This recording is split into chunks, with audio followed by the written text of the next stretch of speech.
Hello friends, कैसे हो? I hope आप अच्छे होंगे। देखिएगा, हम ये जो क्वेश्चन पेपर कर रहे हैं ना, माइनर टेस्ट नंबर फर्स्ट, ये कलाम के द्वारा, कलाम कोचिंग है ना, उसके थ्रू लिया गया था। तो देखो, 1 नंबर क्वेश्चन से लेकर और जो 90 तक क्वेश्चन है ना, वो सभी के सेम है। चाहे आप प्राइमरी वाले हों, यानी 1 to 5 वाले हों, या आप 6 to 8 अपर प्राइमरी वाले हों, या साइंस मैथ सब्जेक्ट से हों, या SST से, कोई फर्क नहीं पड़ेगा। आपका 1 क्वेश्चन से लेकर 90 तक सेम क्वेश्चन रखे गए हैं। इसमें जो रखे गए हैं आपकी मनोविज्ञान या CDP बोल सकती है, उससे संबंधित। इसके बाद है चेंज होगी सब्जेक्ट वाइज, जैसे कि SST के 60 क्वेश्चन अलग हो जाएंगे, साइंस मैथ के अलग हो जाएंगे, और जो आपकी लेवल फर्स्ट है उसमें EVS प्लस मैथ जुड़ जाएगा, तो उनके अलग से करा देंगे। ठीक है, इस क्वेश्चन पेपर को इसलिए करा रहे हैं क्योंकि इसमें स्पष्ट दिखाई दे रहा है, और किसी क्वेश्चन पेपर में स्पष्ट नहीं दिखाई दे रहा है। इससे पहले मैंने एक वीडियो अपलोड कर दिया है इसी चैनल पर, अगर देखा हो तो उसमें स्पष्ट बहुत सारे क्वेश्चन नहीं दिखाई दे रहे थे, इसमें दिखाई दे रहे हैं। इस वजह से हम इसे सॉल्यूशन कर रहे हैं। तो कॉमन क्वेश्चन है, उन्हें देख लेते हैं, जो सभी में इंपॉर्टेंट रहेंगे, चाहे वो आप लेवल फर्स्ट हो या सेकंड हो। क्योंकि जो माइनर टेस्ट लिए गए थे फर्स्ट वाले, चाहे वो लेवल फर्स्ट हो या सेकंड हो, सभी में कॉमन क्वेश्चन थे 90 तक। ठीक है, तो उन्हें ही देख लेते हैं। हालांकि मैंने ये लेवल फर्स्ट वाले में सॉल्यूशन कराया था, तो इनके बारे में जो भी जानकारी थी मैंने बता दी थी। अब इतनी जानकारी नहीं बताएंगे, सीधा आंसर देखेंगे और चलेंगे। ठीक है, जैसे कि इसमें क्वेश्चन पूछा था पहला, आप देख पा रहे होंगे, ये कह रहा है किसी बालक की वृद्धि के संबंध में सही कथन कौन सा है, यानी जो हमारी ग्रोथ होती है उसके बारे में। आप इन सभी ऑप्शन को ध्यान से पढ़ेंगे ना, तो 2 नंबर सही हो जाएगा। ये कोशिकाओं व अवयवों के आकार में परिवर्तन के कारण होती है वृद्धि, ये वाला कथन सही है। बाकी ये वाला गलत है, ये भी गलत है, और ये भी गलत है। ठीक है, सेकंड नंबर क्वेश्चन है कि निम्न में से कौन सा, या निम्न में से विकास का एक सिद्धांत नहीं है। अच्छा, इसमें दे देखिएगा, विकास नियमित न होकर लयात्मक होता है, ये बात सही है। विकास वर्तुलाकार होता है, रेखीय नहीं, ये भी बात सही है। वैसे विकास की प्रत्येक अवस्था में अपने खतरे होते हैं, ये भी बात सही है। ये कह रहा बाद का विकास है प्रारंभिक विकास से अधिक महत्वपूर्ण होता है, ये वाला स्टेटमेंट है ना, ये गलत है। क्यों है? जो प्रारंभिक विकास होता है ना, वो महत्वपूर्ण होता है कंपैरिजन टू जो बाद का होता है, ऐसे कह सकते हैं। यानी पहला वाला विकास होता है वो इम्पोर्टेंट होता है, दूसरा वाला इतना इम्पोर्टेंट नहीं होता है। हम तो ये जानते हैं, बस यही राइट आंसर हो जाएगा। ये कह रहा है कि बाद का विकास है प्रारंभिक विकास से अधिक महत्वपूर्ण होता है, तो ये वाला गलत हो जाएगा। ठीक है, 3 नंबर देखिए, उत्तर बाल्यावस्था से संबंधित सही समूह कौन सा है। अगर हम देखें तो उनकी विशेषता पूछिए, कौन कौन सी संबंधित है उत्तर बाल्यावस्था, जिसे कह रहे हैं और लेटर चाइल्डहुड। देखिएगा, खेलने की आयु कहते हैं सही, प्लेज। ठीक है, इसमें होगा देखा दी प्लेज। और मिथ्या परिपक्वता, ये रोज ने कहा था, झूठी परिपक्वता। समलैंगिक भाव, यानी लड़के लड़के का ग्रुप होगा और लड़की लड़की का ग्रुप होगा, तो इसे बोलते हैं होमोसेक्सुअल फीलिंग, तो ये वाला सही है। बाकी सभी गलत है, क्योंकि देखिएगा बाकी इसलिए गलत है, जैसे संजीव प्रवृत्ति है तो ये बाल्यावस्था की विशेषता होती है, परनिर्भरता है ये शैशवावस्था की विशेषता होती है, अनुकरण है ये पूर्वाल्यावस्था की विशेषता होती है, वीर पूजा किशोरावस्था की अवस्था विशेषता होगी, दल में रहना, ये आपकी दल में रहना इसी बाल्यावस्था की विशेषता है, लड़ना झगड़ना तो ये किशोरावस्था में जा सकती है, ये वाली विशेषता। ठीक है, गंदी ये भी आपकी बाल्यावस्था से है, निरुद्देश घूमना ये भी बाल्यावस्था की विशेषता है, गैर सामाजिकता तो ये तो फिर गैर सामाजिकता का मतलब सामाजिक गुण ही नहीं आए, तो ये आपकी शैशवावस्था में चली जाएगी। जो परनिर्भरता है ना और गैर सामाजिकता, ये आपकी शैशवावस्था की विशेषता हो जाएगी। इस प्रकार ये कह सकते हैं इनमें मिक्सचर कर दिया है, और लेकिन जो 2 नंबर ऑप्शन था वो सही था, जो केवल उत्तर बाल्यावस्था या बाल्यावस्था की विशेषताओं से संबंधित था। नेक्स्ट, विकास के किस पहलू में तर्क, चिंतन और समस्या समाधान की व्याख्या की जा सकती है, तो हमारा वो है माइंड, यानी संज्ञानात्मक माइंड, या संज्ञानात्मक विकास बोल सकते हैं, या मेंटली डेवलपमेंट, कुछ भी कहिएगा, ये सभी इसी के अंदर आ जाएंगे। ठीक है, बाकी देखिए, सामाजिकता से कोई मतलब ही नहीं है, नैतिकता से भी कोई मतलब नहीं, ना गतिक से, तो ऑप्शन नंबर 2 ही सही हो जाएगा। किशोरावस्था में मांसपेशियों का वजन है, यानी कि जो कुल वजन है वो कितना होता है। अच्छा, मांसपेशियों की RPSC में पूछा हुआ क्वेश्चन है, 45% होगा। नेक्स्ट है 6 नंबर, कोलबर के नैतिक विकास सिद्धांत के अनुसार किस स्तर पर बालक आत्मकेंद्रित और किसी कार्य को करने में अपना ही लाभ देखता है, तो ये पहले स्तर यानी लेवल फर्स्ट के दूसरे क्षण की अवस्था होती है, यानी जिसे कह सकते हैं पूर्व परंपरागत। पूर्व परंपरागत में आपने देखी 2 स्टेज होती हैं, एक होती है पनिशमेंट एंड ओबिडेंस ओरिएंटेशन, सेकंड होती है टिट फॉर टैट वाली, तो ये उसी की बात कर रहा था, तो ऑप्शन नंबर 2 सही हो जाएगा। निम्नलिखित में से पूर्व सक्रियात्मक अवस्था में नहीं है, इनमें से कौन सी अवस्था नहीं है। देखिएगा, अहम केंद्रिता पाई जाती है, जीववाद भी पाया जाता है, लेकिन वस्तु स्थायित्व या ऑब्जेक्ट परमानेंस है, ये आपकी जीन पैदी की पहले नंबर की स्टेज तो पड़ी होगी, सेंसरी मोटर स्टेज, ये उसकी विशेषता होती है। पंक्तिबद्धता ये मूर्त सक्रियात्मक अवस्था की विशेषता होती है, जो 3 नंबर की होती है, तो ये 2 राइट आंसर हो गए इसके, क्योंकि ये पूर्व सक्रियात्मक अवस्था में नहीं है, वो पूछा था, तो 1 और 3 इसके राइट आंसर हो जाएंगे। बाकी एम केंद्रवाद, जीववाद, ये आपकी पूर्व सक्रिय तो अवस्था की विशेषताएं थी। क्वेश्चन नंबर 8 देखिए, वह प्रक्रिया जिसके द्वारा पुरानी और नई अवधारणाओं के मध्य संतुलन स्थापित होता है। ये रीट में पूछा हुआ क्वेश्चन है, ठीक है। तो इसे साम्य धारण कहते हैं। ये आपकी एसिमिलेशन कहाँ पर है, इसमें तो केवल अकोमोडेशन दे रखा है, समंजन। तो एक और होता है शब्द एसिमिलेशन, जिसे बोलते हैं आत्मसातीकरण। इसके और इसके मध्य में साम्य का स्थापित करती है ये साम्य धारणा, ठीक है। तो इस प्रकार इसका 4 नंबर ऑप्शन सही हो जाएगा। ये एरिक्सन से पूछा है कि निम्नलिखित में से गलत युग्म चयन कीजिएगा। तो एरिक्सन ने अपने मनोसामाजिक सिद्धांत में 8 अवस्थाएं बता दी। हर एक अवस्था की अपनी एक विशेषता है, जैसे विश्वास बनाम अविश्वास है, ये आशा की अवस्था है, ये बात सही है। और जननात्मकता बनाम स्थिरता, ये प्रेम की है, ये वाला गलत है। बाकी पैर बनाम दोष है, ये उद्देश्य से संबंधित है। बाकी स्वायत्ता बनाम लज्जा, ये इच्छा शक्ति। तो इस प्रकार इसका ऑप्शन नंबर 2 गलत हो जाएगा। ब्रिजेज के अनुसार एक 12 माह के बालक में निम्न में से कौन सा संवेग दृष्टिगत नहीं होगा, वो होगा ईर्ष्या। ईर्ष्या होती है करीब 18 माह से लेकर और 24 माह, यानी ऐसे कह सकते हैं 2 साल के करीब, ठीक है। तो ऑप्शन नंबर 3 सही हो जाएगा। बाकी भय, कष्ट, क्रोध, ये चीजें विकसित हो जाती हैं। किशोर के सामाजिक व्यवहार में दृष्टिगत होता है, तो वो होती है विद्रोह की प्रवृत्ति। बाकी आज्ञा पालन तो करता ही नहीं है, ना स्टेबिलिटी पाई जाती है उनमें। नेक्स्ट देखिए, इनमें से कौन सा विकास का एक सिद्धांत नहीं है। सतत प्रक्रिया होती है, प्रतिवर्ती क्रिया का नहीं होता है, क्योंकि इधर जा रहा विकास इधर, यानी विकास है एक बार होने के बाद वापस थोड़ी लौटेगा। हाँ, ये जरूर होता है कि विकास में संचयी प्रवृत्ति पाई जाती है, ये स्पाइरल होता है ना, तो इसमें संचयी प्रवृत्ति होती है, ये बात सही है, लेकिन प्रतिवर्ती नहीं होगा। बाकी गतिशीलता पाई जाएगी, पूर्वान्ह में प्रक्रिया पाई जाती है, ये तो सही थे, गलत हो जाएगा 2 नंबर। छठम परिपक्वता की अवधि जिसे स्यूडो मैच्योरिटी कहते हैं, यानी ऐसे कह सकते हैं ये झूठी परिपक्वता कहते हैं, ये रॉस ने कहा था, ये उत्तर बाल्यावस्था की विशेषता होती है। 20वीं शताब्दी को बालक की शताब्दी कहा जाता है, ये परिभाषा किसके द्वारा दी गई थी, क्रो एंड क्रो के द्वारा। विकास इस प्रकार भी होता है, किस प्रकार, देखो इस प्रकार तो होता है, ऐसा नाम हमने भी नहीं सुना, ना आपने ये भी सुना होगा, सेप्लोडिस्टल भी नहीं सुना होगा, सेप्लोकोडल भी नहीं सुना होगा, तो प्रोक्सिमोडिस्टल तो ये भी नहीं नाम सुना होगा। तो फिर हमसे गलती कहाँ हो रही है, सेपेलोकोडल पे 3 नंबर हो गया ना, सही है। यानी देखिएगा इंग्लिश देखिए, सेपेलोकोडल डायरेक्शन होता है ना, ये सिर से पैर विकास होता है, ये बात तो सही है, सिर से पैर। दूसरी होती है प्रोक्सिमोडिस्टल, ये इसकी ये होती है प्रोक्सिमोडिस्टल,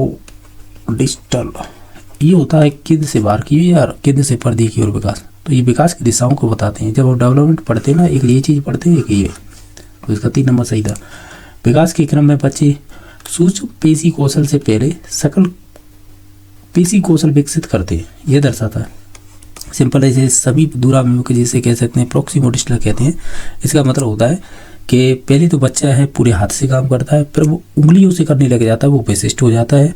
तो कुछ इसी प्रकार का क्वेश्चन पूछा था। अगर इंग्लिश देखें तो देखिएगा ग्रॉस मोटर स्किल कौन सी होती थी, अगर आपने ध्यान से पढ़ा है ना, डेवलपमेंट चैप्टर पढ़ते ना, उसमें हम पढ़ते थे जैसे बच्चा है सीढ़ियों पर चढ़ता है या दौड़ लगाता है या और भी, यानी शरीर के बहुत सारे अंग काम करें ना, उसे तो बोलते हैं ग्रॉस मोटर स्किल। और फाइन मोटर स्किल है, उन्हें क्या कहते हैं, देखिए यहाँ पे दे रखिए फाइन मोटर स्किल। इसके एग्जाम्पल आते हैं जैसे सुई में धागा परोना और राइटिंग करना यानी लिखना कुछ, और क्या कर सकते हैं, यानी ऐसे काम जो किसी विशेष अंग द्वारा होते हो, एक अंग द्वारा, समझ रहे हो।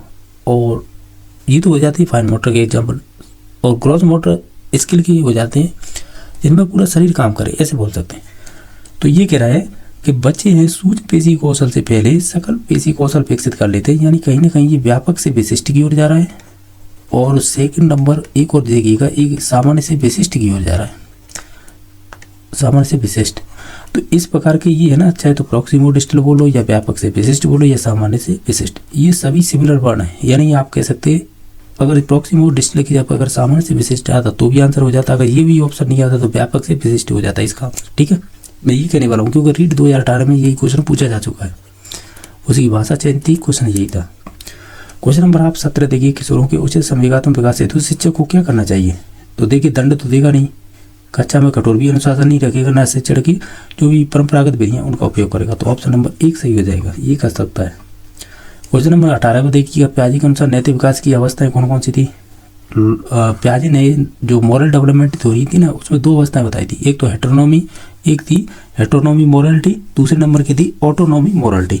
तो उन्हीं में विशेषता आती है एक तो ट्रांजिशन की और एक आती इगोसेंट्रिज्म की। तो ये ऑप्शन नंबर 3 सही हो जाएगा, अच्छा क्वेश्चन था ये। क्वेश्चन नंबर 19 है, जीन प्याजे की संज्ञानात्मक विकास के सिद्धांत के अनुसार निम्नलिखित में से कौन सी क्षमता है जो मूल सक्रियात्मक सोच को पूर्व सक्रियात्मक सोच से अलग करती है?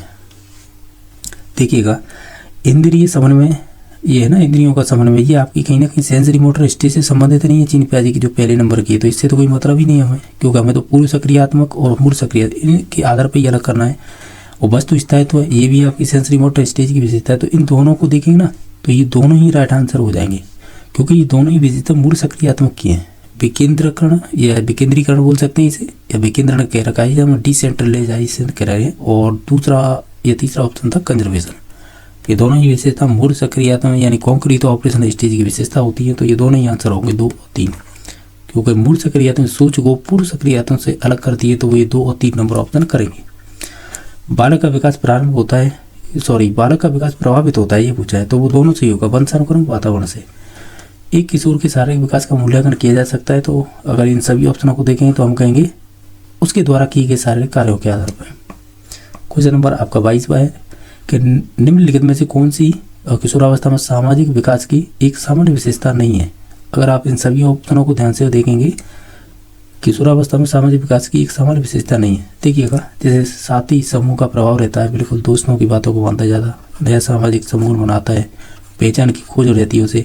लेकिन अभिभावकों के साथ सामाजिक संबंध हो, ऐसा कहना सही नहीं है। ये सामाजिक विकास की एक विशेषता नहीं होगी, और ये विशेषता उसमें पाई भी नहीं जाती है, क्योंकि अपने आप को समाज में एडजस्टमेंट नहीं कर पाता है। ये किशोरावस्था की विशेषकर एक कह सकते हैं विशेषता है उसकी। 23 देखिएगा, जैसे 10 वर्ष की अवस्था में बालक रुचि लेना प्रारंभ कर देता है, ये रीट में पूछा हुआ ऑलरेडी क्वेश्चन है। इसमें उसमें ऑप्शन थे कक्षा एवं विद्यालय, तो लेकिन इसमें विद्यालय ही दे रखा है, तो ऑप्शन नंबर 1 ही सही हो जाएगा। क्वेश्चन नंबर 24 देखिएगा, रस्सी कूदते समय पैर में रस्सी फंसने के कारण आउट होने की बात है। अरु कहती है कि उसे रस्सी ने जानबूझकर आउट किया है। जीन प्याजे के संज्ञानात्मक विकास सिद्धांत की किस अवस्था में बच्चे इस तरह के तर्क देते हैं? तो आप जानते होंगे, क्या जानते होंगे, पूर्व सक्रियात्मक अवस्था राइट आंसर हो जाएगा। इसमें एक अवस्था आती थी एनिनिज्म, यानी जिसे बोलते थे जीववाद। पढ़ी तो हो गया आपने। और जीववाद क्या होता था कि हम निर्जीव चीज को भी क्या समझें, सजीव। तो यही तो काम कर रहा है, क्योंकि रस्सी कैसी है, रस्सी तो एक आपकी निर्जीव है, रस्सी आपकी एक निर्जीव है। उसे क्या समझ रही है वो कि इसने मुझे आउट किया है, तो वो सजीव समझ रही है रस्सी को। तो ये विशेषता किसकी है? पूर्व सक्रियात्मक अवस्था की। तो इस वजह से राइट आंसर 4 नंबर ऑप्शन हो जाएगा। प्याजे के अनुसार संज्ञानात्मक विकास के किस चरण पर बालक वस्तु स्थायित्व को प्रदर्शित करता है? तो ऑब्जेक्ट परमानेंस की बात कर रहा है, तो ये संवेदी गामक, अरे क्या बोल रहा हूँ मैं, संवेदी प्रेरक कह लीजिएगा या सेंसरी मोटर स्टेज कह लीजिएगा। एक तो पर्यायवाची में नाम इतने सारे बन जाते हैं, मालूम ही नहीं पड़ता। इससे पता पड़ता है कि संवेदी प्रेरक चरण बोलिएगा, सेंसरी मोटर स्टेज बोलिएगा, ये संवेदी गामक अवस्था भी बोल देते हैं हम इसे। तो वो डिपेंड करता है ऑप्शन क्या दे रखे हैं, ठीक है। तो ऑप्शन नंबर 1 सही हो जाएगा। नेक्स्ट है, कोई भी नाराज हो सकता है, यह आसान है, परंतु एक सही व्यक्ति के ऊपर सही मात्रा में सही समय पर सही उद्देश्य के लिए तथा सही तरीके से नाराज होना सही नहीं है, ये संबंधित है। तो यह हमारी संवेगात्मक विकास से संबंधित होगा ये स्टेटमेंट। क्वेश्चन नंबर 27 देखिएगा, विकास के फलस्वरूप व्यक्ति की नवीन विशेषताएं और नवीन योग्यताएं प्रकट होती है, ये श्रीमती हरलॉक का स्टेटमेंट है। तो ऑप्शन नंबर 2 सही हो जाएगा। ये कह रहा है शीर्ष पदोन्मुख सिद्धांत कहता है कि शीर्षावस्था में, तो हम कहेंगे सिर से पैर विकास होता है, सेपेलो कॉर्डल दे रखा है। शीर्ष पदोन्मुख का मतलब सेपेलो कॉर्डल है, ये देखिएगा, ठीक है। तो ऑप्शन नंबर 2 सही हो जाएगा। लेव वाइगोस्की का मानना था कि विकास कैसा होता है? देखिए, प्रकृति में असत्य तो होता नहीं है, ये तो जो कहते हैं सतत होता है विकास। बाकी अनुवांशिक प्रोग्राम की अनफोल्डिंग ये इस प्रकार की बात की ही नहीं है उन्होंने। सीधे परिपक्वता के परिणाम से होता है, ये भी बात नहीं की है उन्होंने ये कहा है सीधे सामाजिक संपर्क के परिणाम से होता है, ये बात सही है, ठीक है। तो ऑप्शन नंबर 4 सही हो जाएगा। बाकी देखिए, ब्रूनर के संज्ञानात्मक विकास की अवस्था जो प्याजे के ठोस सक्रियात्मक अवस्था के समानांतर है। ब्रूनर का भी यही सिद्धांत है जो आपके जीन प्याजे ने दिया था, क्योंकि दोनों के नाम वैसे ही आते हैं, संज्ञानात्मक विकास सिद्धांत। तो ब्रूनर ने भी दिया था, प्याजे ने भी दिया था। प्याजे ने अपने सिद्धांत के अकॉर्डिंग बच्चों की 4 अवस्थाएं बताई थी, ठीक है, लेकिन ब्रूनर ने 3 बताई थी। अब बताइए 3 में से कौन सी अवस्था है जो ठोस सक्रियात्मक अवस्था के समानांतर है? तो देखिएगा, हमने पढ़ा है, देखो मैं इंग्लिश में बता देता हूँ, क्योंकि हिंदी में क्या है कि कन्फ्यूजन रहता है हमेशा इन अवस्थाओं को लेकर। पहले नंबर की है इनएक्टिव, दूसरे नंबर की होती है आइकॉनिक। ये किसकी अवस्थाओं की बात कर रहा हूँ मैं, ब्रूनर की बात कर रहा हूँ। तीसरे नंबर पर आती है सिम्बॉलिक। सिम्बॉलिक तो ये सिम्बॉलिक होती है ना, जिसे संकेतार्थ बोलते हैं। तो ऑप्शन नंबर इसका 3 सही हो जाएगा। ये वाली अवस्था है ना, ये ठोस सक्रिय अवस्था जो ब्रूनर वाली है, इससे समानांतर है, यानी जो उसकी उम्र होगी वो इसी की होगी, ऐसे कह सकते हैं, या उसकी विशेषता होंगी ये इसकी होंगी। सिंपल सा लॉजिक ये है, ठीक है। अब देख लीजिए, इनएक्टिव को कह रहा है यहाँ पे सक्रिय अवस्था, आइकॉनिक को कह रहा है प्रतिबिंबात्मक अवस्था, और सिंबॉलिक को कह रहा है संकेतात्मक अवस्था। तो इस प्रकार ऑप्शन नंबर 3 सही हो जाएगा। 8 से 12 वर्ष की आयु के बालक का संबंध प्याजे के नैतिक विकास सिद्धांत की किस अवस्था से संबंधित होगा? तो वो होगा नैतिक समानता, या कह सकते हैं मॉरल इक्वलिटी। अच्छा क्वेश्चन है ये भी, ध्यान रखना। जीन प्याजे ने भी मॉरल डेवलपमेंट थ्योरी दी थी 1965 के लगभग में। उसका शिष्य रहा था लॉरेंस कोहलबर्ग, फिर उसने 3 लेवल 6 स्टेज अलग प्रकार से बांटी थी। तो ये ध्यान रखना, जीन प्याजे से भी नैतिक विकास सिद्धांत को लेकर क्वेश्चन बने। ये सभी आरपीएससी फर्स्ट ग्रेड में पूछे हुए क्वेश्चन है। जो इसमें एक ये था, इससे पहले भी आया था एक, जिसमें हमने ट्रांजिशन और कहीं ना कहीं ट्रांजिशन और एक स्टेज की और बात की। तो देख लेते हैं यार, देखो पीछे मैं बता भी दूँ कहाँ पे पूछा। अरे कहाँ गया ये, कौन सा वाला था, ये रहा। ये ना प्याजे के अनुसार नैतिक विकास की अवस्था इंगित कीजिएगा। तो है ना संकरण अवस्था और आत्म केंद्रित अवस्था, ये भी आपकी जीन प्याजे के मॉरल डेवलपमेंट थ्योरी ना उसी से संबंधित है। और ये भी क्वेश्चन था जो लास्ट हम कर ही रहे थे, लास्ट क्या ये वाला, ठीक है। नेक्स्ट देखिएगा, 32 नंबर का क्वेश्चन है, ब्रेजेस के अनुसार उत्तेजना किस विकास का भाग है? तो ये हमारी संबंधित होती है, ये तो हमारे संवेगात्मक विकास से ही होगी ना उत्तेजना। जैसे ब्रेजेस कहते हैं कि बच्चा जब जन्म लेता है तो उसमें केवल उत्तेजना होती है, ठीक है। बाकी इसके एक क्वेश्चन आया था, अभी आपने देखा कि ईर्ष्या है वो आपकी 1 वर्ष से पहले विकसित नहीं होती बच्चे में। तो कब से होती है? ये करीबन होती है 18 माह से लेकर 24 माह, यानी 2 वर्ष के लगभग, ठीक है। तो ये भी क्वेश्चन हमने किया इसी पेपर में।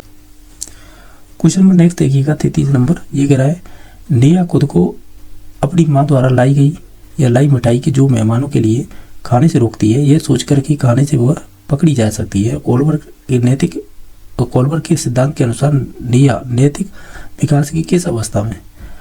तो वो डर रही है निश्चित तौर से सजा मिलेगी अगर वो चोरी करेगी या उसे खाएगी मिठाई को। तो निश्चित तौर से ये आपकी कह सकते हैं पूर्व परंपरागत की पहले नंबर की स्टेज हो गई है, ठीक है। क्योंकि इन्होंने 3 लेवल में बांटा था, जिनमें से पहला लेवल था पूर्व परंपरागत, और पूर्व परंपरागत में आपकी 2 स्टेज थी, 1 नंबर की 2 नंबर की। जो पहली थी वो यही थी, सजा और आगे कर्तव्य होना, जिसे कहते हैं पनिशमेंट एंड ओबीडियंस ओरिएंटेशन। तो ये इसी की विशेषता हो जाएगी। तो ऑप्शन नंबर 2 सही हो जाएगा। प्याजे के अनुसार किशोरावस्था में संज्ञानात्मक तो विकास की कौन सी अवस्था प्रारंभ होती है? वही हो जाएगी औपचारिक कार्यात्मक अवस्था, इसे ही फॉर्मल ऑपरेशनल स्टेज या एब्स्ट्रैक्ट भी बोल देते हैं इसे ही, ठीक है। तो ऑप्शन नंबर 2 सही हो जाएगा। निम्न में से वृद्धि और विकास के कौन सी आयाम एक दूसरे से जुड़े हुए हैं? तो ये सभी हो जाएंगे, चाहे शारीरिक हो, सामाजिक हो, नैतिक हो, बौद्धिक हो, संवेगात्मक हो, ये सभी सही हो जाएंगे। निम्न में से किस अवस्था में बालक अपने समकक्षी वर्ग के सक्रिय सदस्य बन जाते हैं? तो ये विशेषता किससे संबंधित है? अगर ओवरऑल देखें ना, ये क्वेश्चन बहुत विवादित रहता है, लेकिन ये उत्तर, एक सेकंड, बालक अपने समकक्षी वर्ग के सक्रिय सदस्य बनते हैं। तो देखिए ये क्वेश्चन बड़ा डाउट का है, इसलिए है कि ये सीटेट में पूछा ना, तो इसका राइट आंसर किशोरावस्था बना था। बालक अपने समकक्षी वर्ग के सक्रिय सदस्य बनते हैं। जब भी सक्रिय की बात आती है ना, तो फिर हम किशोरावस्था पे जाते हैं, ठीक है, क्योंकि ये क्वेश्चन ऑलरेडी पूछे हुए हैं, ठीक है। नेक्स्ट देख लेते हैं, प्याजे द्वारा दिए गए संज्ञानात्मक विकास के चरणों का सही क्रम क्या होगा? देखिएगा, पहले नंबर पर सेंसरी मोटर स्टेज, यानी देखिए इधर आइएगा, देखो हिंदी में आपको जानते हो तो उस हिसाब से देख लें। देखिए सेंसरी मोटर स्टेज पहली होती है, प्री ऑपरेशनल होती नहीं है, फॉर्मल पहले होती नहीं है, ये सेंसरी मोटर है, सही बात है। फिर उसके बाद प्री ऑपरेशनल, तो इसमें कॉन्क्रीट दे रखी है, तो ये गलत हो गया, 1 नंबर सही हो जाएगा। यानी संवेदी चारक प्रण, पूर्व सक्रियता चरण, मूल सक्रियता चरण, औपचारिक सक्रियता चरण। तो ऑप्शन नंबर 1 सही हो जाएगा। क्वेश्चन नंबर आप देख लेते हैं, नेक्स्ट देख लेते हैं 38 नंबर। देखिएगा, निम्नलिखित में से कौन सी किशोरावस्था की विशेषता नहीं है? अच्छा, इसमें से देखना है। अगर आप देखें, देखो शारीरिक विकास भी होता है उनमें, ठीक है, मानसिक विकास भी होता है, शारीरिक विकास हो गया, मानसिक विकास होगा, समूह का महत्व भी होता है क्योंकि वो दोस्तों को ज़्यादा इंपॉर्टेंस देता है। लेकिन ये तीव्र समायोजन है ना, ये तो गलत हो जाएगा। अब बताइए वो अपने जो भी अभिभावक होते हैं या पेरेंट्स होते हैं उनके साथ सामंजस्य तो होता ही नहीं है, और ना ये अपने आप को समाज में एडजस्टमेंट कर पाते हैं। कौन? किशोरावस्था की विशेषता यही तो होती है। ऑप्शन नंबर 4 सही हो जाएगा। ये कह रहा है तीव्र समायोजन करते हैं जबकि समायोजन नहीं करते। हमें यही पूछा था किशोरावस्था की कौन सी विशेषता नहीं है। अब नेक्स्ट क्वेश्चन नंबर देखिए 39। प्याजे के अनुसार विकास की अवस्थाओं में तो वह अवस्था जिसमें बालक अनभिज्ञ होता है कि यद्यपि कोई वस्तु दिखाई नहीं दे रही है फिर भी वह अस्तित्व में, तो वह अवस्था कहलाती है। तो ये संवेदीगामिक अवस्था होती है ना, इसमें सेंसरी मोटर स्टेज कहते हैं। इसमें कहीं ना कहीं ये ऑब्जेक्ट परमानेंस की बात कर रहा है, ठीक है। जैसे परमानेंस वस्तु स्थायित्व कहते हैं ना, ये वही पूछ रहा है हमसे, वस्तु स्थायित्व। तो ऑप्शन नंबर 1 सही हो जाएगा, यानी सेंसरी मोटर स्टेज में इसकी बात की जाती है, ऑब्जेक्ट परमानेंस की। क्वेश्चन नंबर 40 देखिएगा, कोलबर्ग के नैतिक विकास सिद्धांत की 5वीं अवस्था कौन सी है? 5वीं आती है भाई आपकी सोशल कॉन्ट्रैक्ट। इसमें देखिएगा कहीं है, ये यही राइट आंसर हो जाएगा। देखो अब इंग्लिश में बताऊंगे, नहीं पता, यहाँ देखिएगा। एक तो थी आपकी प्री कन्वेंशनल, एक थी आपकी कन्वेंशनल, एक थी पोस्ट कन्वेंशनल। पोस्ट कन्वेंशनल तो इसको 2 भागों में, फर्स्ट और सेकंड, इसको 2 भागों में, 3 और 4 में, ठीक है। और इस लास्ट वाली को 5 और 6 में, 5 और 6 में। तो इस 5 वाले का नाम पूछा है क्या है? 5वीं व्यवस्था। तो इसे बोलते हैं social contract and individual right. तो ऑप्शन नंबर कौन सा हो जाएगा? यही हो जाएगा कौन सा? सामाजिक अनुबंध और व्यक्तिगत अधिकार। तो ऑप्शन नंबर 4 सही हो जाएगा। नेक्स्ट देखिएगा, संज्ञानात्मक विकास का निर्धारक कौन होगा? हमारे माइंड की बात कर रहा है। तो देखिएगा संज्ञानात्मक की जब भी बात होगी ना, तो ये कहीं ना कहीं हमारी हेरिडिटी होती है ना, उससे संबंधित होगा। जैसे हमारे पेरेंट्स होंगे ना, जैसे बुद्धिमान है तो बच्चा बुद्धिमान पैदा हो जाए, तो फिर कहीं ना कहीं हम ये मानते हैं कि ज़्यादातर निर्धारक तत्व होगा वो हेरिडिटी माना जाएगा। तो ऑप्शन नंबर 4 सही हो जाएगा। मौजूदा ज्ञान में नई जानकारी शामिल करना एसिमिलेशन। एसिमिलेशन को कहते हैं आत्मसातीकरण। ऑप्शन नंबर 2 सही। प्याजे द्वारा प्रतिपादित बालक के संज्ञानात्मक विकास सिद्धांत में 7 से 12 वर्ष की अवस्था मूढ़ सक्रियात्मक। अपनी सामाजिक विकास की प्रक्रिया में बालक समूह बनाता है, वो अवस्था समूह बनाना। तो समूह देखिएगा वो बाल अवस्था में होगा, समूह बनाना, या समूह बनाता है बालकों का, तो बाल अवस्था की विशेषता हो जाएगी। वैलेंटाइन के अनुसार शेष अवस्था है, तो हम ये कहिए, वो तो ये कहते हैं, क्या कहते हैं, सीखने का आदर्श काल होता है, ठीक है। तो ऑप्शन नंबर 3 सही हो जाएगा। किशोरावस्था वह काल है जिसमें बालक बालिकाएं जिनमें यानी बालक बालिकाएं मानसिक, भावात्मक, सामाजिक और शारीरिक रूप से बाल्यावस्था से वयस्क अवस्था की ओर बढ़ते हैं। ये स्टेटमेंट किससे संबंधित है? तो ये संबंधित हो जाएगा आपके जरसील्ड का। तो ऑप्शन नंबर 3 सही हो जाएगा। संवेदना ज्ञान की पहली सीढ़ी होती है, ये स्टेटमेंट किससे संबंधित है? तो ये हो जाएगा आपके मानसिक विकास से संबंधित, ठीक है। नेक्स्ट देखिएगा, निम्न में से किस विशेषता को समझाने के लिए प्याजे ने 3 पर्वत समस्या का प्रयोग किया था? ये क्वेश्चन आरपीएससी फर्स्ट ग्रेड में पूछा था। तो ये अहम केंद्रवाद से संबंधित है। जो 3 पर्वत की समस्या का प्रयोग किया था वो ईगोसेंट्रिज्म को लेकर किया था। ब्रूनर द्वारा प्रदत्त संज्ञानात्मक विकास की सर्वोच्च अवस्था कौन सी है? तो वो 3 अवस्थाएं थी, इनएक्टिव स्टेज और एक सिंबॉलिक और एक और थी आइकॉनिक, ठीक है। तो इसमें से सर्वोच्च अवस्था कौन सी थी? तो वो लास्ट वाली हो जाएगी सर्वोच्च, सही है ना।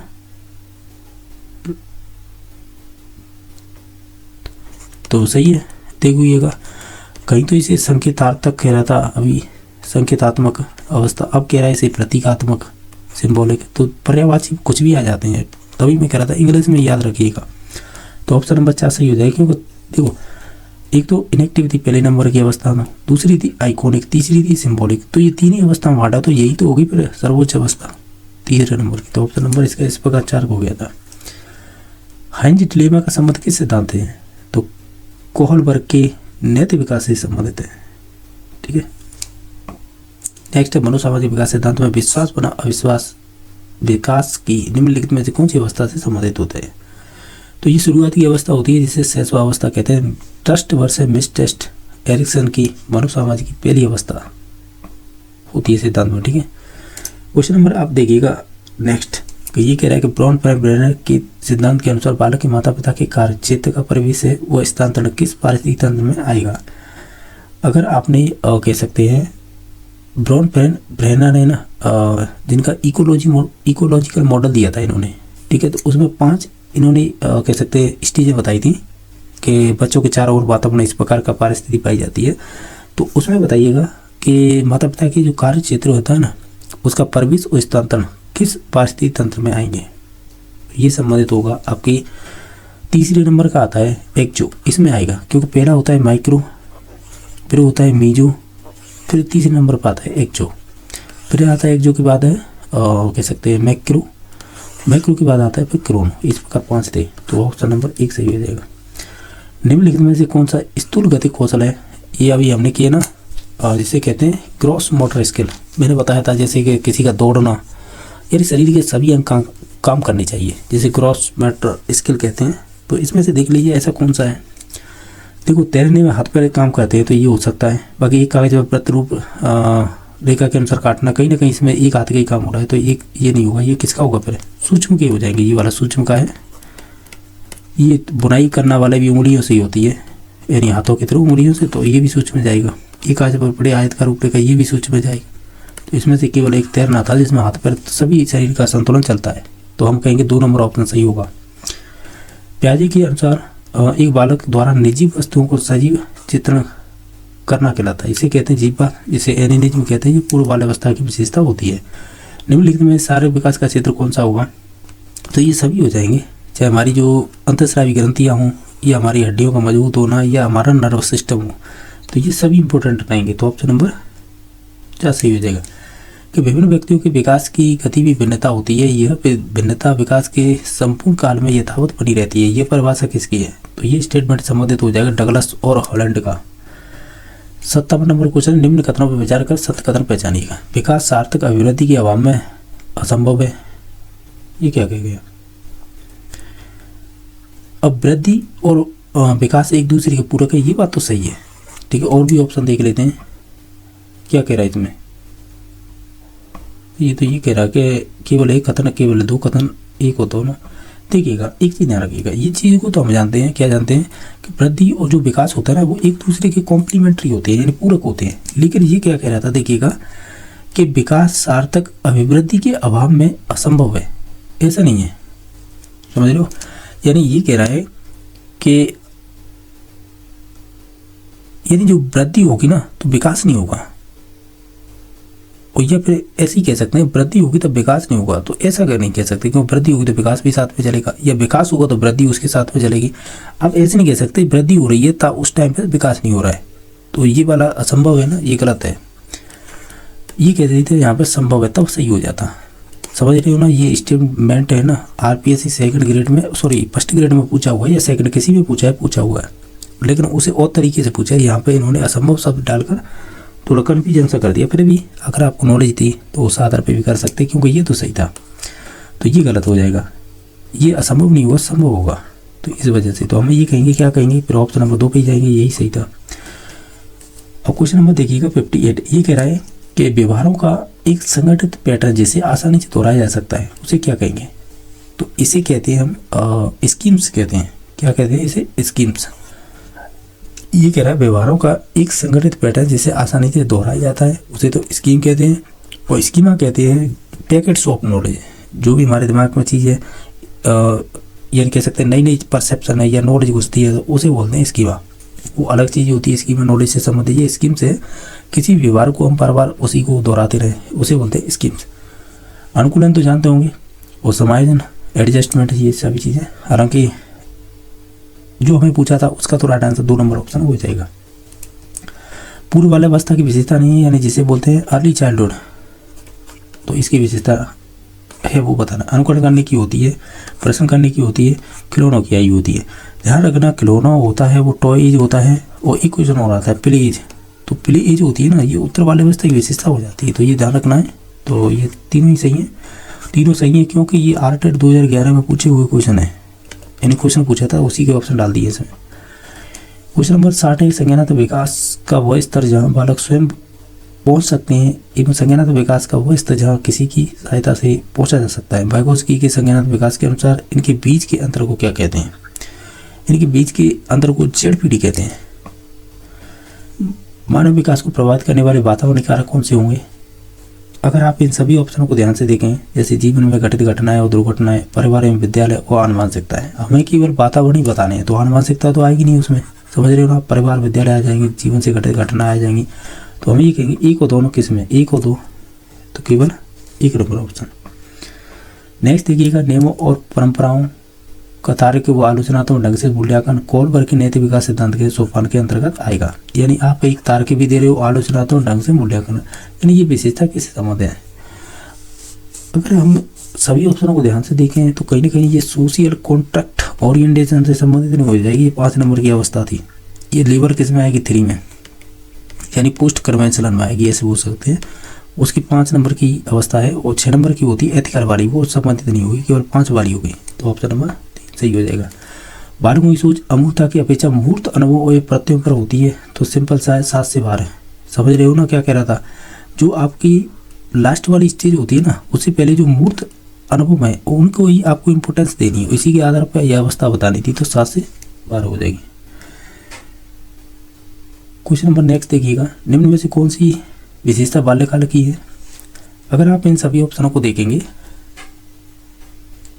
देखिएगा ये कह रहा है बाल्यकाल की शारीरिक व मानसिक विकास पूर्णतः स्थिर हो जाता है। ये बात तो देखिएगा, बाल्यावस्था होती है उसमें स्थिर नहीं होता है, ये कह सकते हैं स्लो हो जाती है, कंपैरिजन टू जो शेष अवस्था होती है उसमें ज़्यादा होता है शारीरिक और मानसिक विकास तेजी के साथ। एक होता है किशोरावस्था में, बाल्यकाल में मतलब धीमा पड़ जाता है, ऐसे कह सकते हैं, स्थिर नहीं होता है, यानी वो रुक नहीं जाता है, तो ये वाला तो गलत हो जाएगा। बाकी संग्रह करने की प्रवृत्ति तो होती है इनमें, तो देखिएगा, तो फिर इसमें यार इसमें दूसरा ऑप्शन कहाँ गया? क्योंकि देखिएगा इसमें 1 और 2 ही दे रखे हैं, ध्यान से देखें तो आप, मुझे तो तीसरा दिखाई नहीं दे रहा, आपको दिखाई दे रहा है कि? मुझे भी 2 ही दिखाई दे रहे हैं, जो 1 और 2 मानिए इसे, वैसे 2 कर लीजिएगा, तो यही राइट आंसर हो जाएगा। ठीक है, पहला तो गलत ही हो गया, तो ये तो हो ही नहीं सकता, 2 ही हो सकता है। ठीक है, निम्न में से कौन सा कथन है उत्तर बाल्यावस्था की विशेषता से संबंधित है? तो ये क्वेश्चन शुरुआत का भी या सेकंड क्वेश्चन हो सकता, तीसरा चौथा पूछा हो, इसी प्रकार का पूछा था। तो ये नेक्स्ट क्वेश्चन पूछा है, देखिएगा ये कह रहा है कि माता पिता की दृष्टिकोण से उत्पाती अवस्था होती है, और दूसरा ऑप्शन है काम उत्तेजना की दृष्टि से सुप्त अवस्था होती है। ये बात तो सही है, सुप्त अवस्था, ठीक है, यानी ये अवस्था उत्तर वाली अवस्था की विशेषता होती है। माता पिता की दृष्टि से उत्पाती अवस्था, उत्पाती को इंग्लिश में क्या कह रहा है? अग्रेसिव स्टेज, तो ये भी विशेषता सही है, तो ऑप्शन नंबर 3 सही हो जाएगा। इस उत्पाती अवस्था को ध्यान रखना, ये भी अच्छा क्वेश्चन है। अब देखिएगा नेक्स्ट क्वेश्चन, ये कह रहा है कि कॉल और बरसने वाले अवस्था को अनोखा काल कहा है, तो किस वजह से कहा है? तो उन्होंने कहा है इसे संवेगात्मक विकास की अवस्था, ठीक है, यानी अनोखा काल है कौन सा? संवेगात्मक विकास अवस्था को कहा है। सृजनात्मक क्रियाओं के आरंभ की अवस्था कौन सी होती है? यानी क्रिएटिविटी से संबंधित, तो देखिएगा क्रिएटिविटी होगी ना, ये संबंधित आपके बाल्यकाल में ही आ जाती है, या प्रारंभ होती है, ऐसे पूछा है तो वो बाल्यावस्था ही हो गई। बालक का जितना भी मानसिक विकास होता है उसका आधा प्रथम 3 वर्षों में हो जाता है, यानी उसका आधा प्रथम 3 वर्षों में हो जाता है। उक्त कथन किसका है? ये अच्छा कुछ है, जब हम डेफिनेशन पढ़ते हैं उनमें भी आता है और विशेषता में भी आता है। ये गुड एनफ की विशेषता है, यानी सॉरी डेफिनेशन है, यह स्टेटमेंट है उनका। ये कह रहे मानव विकास आदि में चलता रहता है यदि 2 व्यक्ति बराबर नहीं होते, किंतु सभी सामान्य बालकों में विकास का क्रम एक सा रहता है। यह कथन विकास के किस सिद्धांत की ओर संकेत करता है? अगर ओवरऑल आप सभी ऑप्शनों को देखेंगे तो हम कहेंगे समान प्रतिमान के सिद्धांत को यह पालना करता है। क्वेश्चन नंबर नेक्स्ट है, शुरू में एक बच्चा अपनी पूरी हथेली का उपयोग कर वस्तु की पकड़ता है या वस्तु को पकड़ता है, ठीक है। धीरे धीरे वृद्धि एवं विकास के रूप में बच्चा उंगलियों और अंगूठों का उपयोग करके वस्तु को उठाने के लिए करता है। इस प्रकार की प्रगति क्या कहलाती है? देखिएगा इसमें ऑप्शन चेंज कर दिया है, ये है ना विशिष्ट से व्यापक कार्रवाई, इसे इधर की तरफ रखेंगे ना तो यही रीट में क्वेश्चन बना था 2018 में। ये क्वेश्चन मैंने सॉल्व करवाया, लेवल 2 में पूछा था। ये होगा नहीं, सेबल गोल्ड होगा नहीं, तो इसमें प्रॉक्सिमो टेस्ट होगा। देखिएगा इसके अन्य नाम क्या हो सकते हैं? एक तो सामान्य से विशिष्ट हो जाएगा, यही नाम सामान्य से विशिष्ट, ठीक है। एक हो जाएगा व्यापक से विशिष्ट, अरे सामान्य से विशिष्ट हो गया, एक व्यापक से विशिष्ट, सही है। इन प्रॉक्सिमो डिस्टल को ही सामान्य से विशिष्ट बोल सकते हैं या व्यापक से विशिष्ट या प्रॉक्सिमो डिस्टल, वो एक ही बात है, क्योंकि पहले पूरी हथेली से कर रहा था कोई काम, फिर वो धीरे धीरे उंगलियों से और अंगूठे से करने लगा, यानी विशिष्ट हो गई उंगली और अंगूठे, और पूरी हथेली क्या थी, सामान्य थी। तो इस वजह से ये सभी सही थे, यानी प्रॉक्सिमो डिस्टल भी प्रगति सही है, सामान्य से विशिष्ट भी सही है, व्यापक से विशिष्ट, लेकिन ऑप्शन नंबर 3 ही सही रहेगा। बालक सहयोगात्मक खेलों में अधिक रुचि लेने लगते हैं। उक्त कथन जीन पाजी नैतिक विकास सिद्धांत के किस तरह से संबंधित होते हैं? ये संबंधित होते हैं आपकी नैतिक समानता से, यानी मॉरल इक्वलिटी। ये 2-3 बार क्वेश्चन बन चुका है ये वाला, इसी पेपर में आपने ध्यान दिया होगा। अब मिलान कीजिएगा, ये शायद रीट लेवल फर्स्ट 2022 में पूछा है, ये मैंने पेपर सॉल्व करवाया, इसे मुझे मालूम है, ठीक है। देखिएगा क्या पूछा है कि इनमें विकास के सिद्धांत उनके सही वर्णन से मिलान कीजिएगा। एक है समीप दूरा में कहीं ना कहीं प्रॉक्सिमो डिस्टल है, ये देखिएगा प्रॉक्सिमो डिस्टल, इसका मतलब होता है केंद्र से बाहर की ओर या केंद्र से परिधि की ओर। तो देखिए शरीर के केंद्र से बाहर की ओर परिधि, तो इसे इससे मिलाइएगा, तो ये 4 से। अब देखिएगा सिर पदाम यानी सिर से पैर से पहले कोडल बोलते हैं, पहले यानी पहले का चौथा हो गया और दूसरे का पहला हो गया। एक है अंतर्वैयक्तिक विभिन्नता और दूसरी अंतरावैयक्तिक। एक बार इनकी इंग्लिश देखिएगा, देखो इंटर होती है ना, ये दूसरों की भावनाओं को समझने से संबंधित होती है। इंट्रा होती है हमके मतलब सेल्फ के ज्ञान या सब चीज़ों को समझने वाली या अपनी आत्मा को समझने वाली चीज़ें होती है इसके अंदर, यानी अपने आप से संबंधित होती है, ऐसे बोल सकते हैं। तो अब इनका मिलान कीजिए, देखिएगा एक काम कीजिएगा, हमने दो तो मिला लिए, इन दोनों को ही देख लीजिएगा।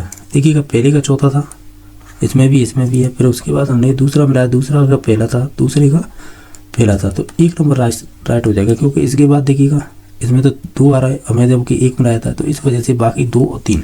अब देखिएगा 2 3, इसका मतलब 2, इसका मतलब 3, तो इसे मिलाइएगा 2 से, तो ये हो जाएगा विभिन्न बच्चे भिन्न दर से बढ़ते हैं और अंतराव्यक्त हो जाएगा इससे संबंधित। तो इस प्रकार इसका मिलान नंबर या कह सकते हैं जो भी कूट दे रखी, तो उसमें ऑप्शन नंबर 1 सही हो जाएगा। नेक्स्ट देखिएगा,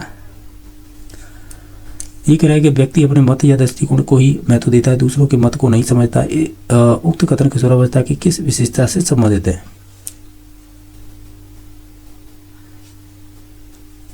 तो अगर हम देखें तो ये कहीं ना कहीं देखो हम ईगोसेंट्रिज्म में पढ़ते हैं, अहम केंद्रवाद, सही है ना, हम दूसरे के नजरिए को इग्नोर करते हैं, तो यही राइट आंसर हो जाएगा। फिर देखिएगा ये किशोरावस्था में भी गुण पाया जाता है और कहीं ना कहीं आपकी जो प्री ऑपरेशनल स्टेज होती है ना जिन्हें पैदे की, जैसे पूर्व सक्रियात्मक अवस्था बोलते हैं, उसमें भी पाया जाता है। तो ये ध्यान रखना, ये दोनों जगह पाया जाता है अहम केंद्रवाद। अब देखिए रॉबर्ट हेवीवेस्ट के अनुसार मध्य बाल्यावस्था के विकासात्मक कार्यों में शामिल नहीं है।